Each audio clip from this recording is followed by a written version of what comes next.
Sir మీరు చెప్పారు నౌకరీలో ఎట్లా చూసుకోవాలని. ఇంకా దీనికి ఆల్టర్‌నేట్ ఏముంటాయి? నౌకరీ ఉంటుంది. ఇండీడ్ అని ఉంటుంది. మానిస్టర్ అని ఉంటుంది.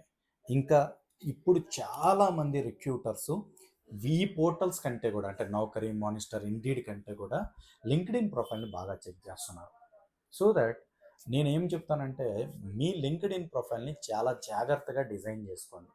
సో మీరు యాజ్ ఎ జాబ్ సీకర్‌గా లింక్డ్ఇన్ ప్రొఫైల్ ఉంటే సో ఆల్మోస్ట్ మీకు అదర్ పోర్టల్స్ కంటే కూడా దీనికి ఎక్కువ ప్రిఫరెన్స్ యాజ్ ఆఫ్ నౌ చాలా మందికి జాబులు ఇచ్చిన లింక్డ్ఇన్ లాంటివి ఎక్కువ ప్రిఫరెన్స్లో ఉన్నాయి. కాబట్టి సో నా ఉద్దేశపరంగా ఒక బెస్ట్ లింక్డ్ఇన్ ప్రొఫైల్ని కూడా క్రియేట్ చేసుకోవడంలో మీరు సక్సెస్ అవ్వాలి. సో దట్ అన్ని పోర్టల్స్తో పాటు లైక్ నౌకరీ కానీ, మానిస్టర్ కానీ, ఇండీడ్ కానీ యాజ్ యూజువల్లీ లింక్డ్ఇన్లో కూడా మీ డీటెయిల్స్ని అప్డేట్ చేసి జాబ్ సీకింగ్ చేయడం వల్ల మీకు ఎక్కువ కాల్స్ వచ్చే అవకాశం ఉంటుంది. Thank you.